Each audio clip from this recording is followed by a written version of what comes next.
انت ممكن تعمل دخل كبير قوي بالدولار لو طبقت اللي في الفيديو ده. ناس كتيره بتعمل دخل كبير بالطريقه اللي هقولها لك دي، ولو عايز تبقى واحد منهم لازم تفهم اللي جاي. انت دلوقتي عايز تعمل دخل وانت لوحدك، فلازم تتعلم مهاره. بس هي يعني ايه مهاره؟ مهاره هي اي حاجه بتعرف تعملها.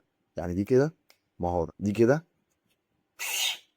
مهاره، بس انا لسه بتعلمها. هتقولي ما انا بعرف اعمل كده ومش بدخل حاجه ومفلس، انت اكيد بتضحك عليا وجاي تبيع لي حاجه. لا، ما انا مش جاي اضحك عليك ولا هبيع لك حاجه دلوقتي، لان في جزء تاني في المعادله، ان يكون في شخص تاني عنده استعداد انه يدفع لي مقابل الطرقعه دي، وغالبا مش هتلاقي. يبقى المهاره دي مش مناسبه. ايه بقى صفات المهاره المناسبه؟ المهاره المناسبه ليها جزئين.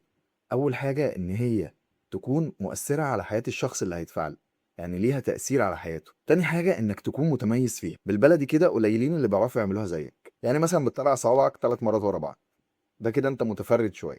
طب انت ما قلتليش برضه اعمل فلوس ازاي. خليني اقول لك مثال يوضح لك. مهاره زي المونتاج، انت شفت ان هي مهاره مناسبه ليك وبدات تتعلمها، وعرفت القص والتقطيع والمؤثرات. جميل، انت كده مهارات مبتدئ وفي منك كتير، هتاخد دخل مبتدئ اللي هو هيكون مش كبير بالمناسبه. طيب طورت نفسك شويه وبدات تفهم سرد القصه بالمونتاج ونقل المشاعر، كده انت متوسط. كده نبدا نتكلم في دخل متوسط. لكن لو قلت لي انا اقدر اعمل لك اي فيديو بالمونتاج يوصلك ل 100,000 مشاهده، كده نبدا نتكلم في الدخل العالي، اللي ساعتها هيكون بالدولار او بالجنيه او بالريال، مش هتفرق، هو كده كده هيبقى عالي.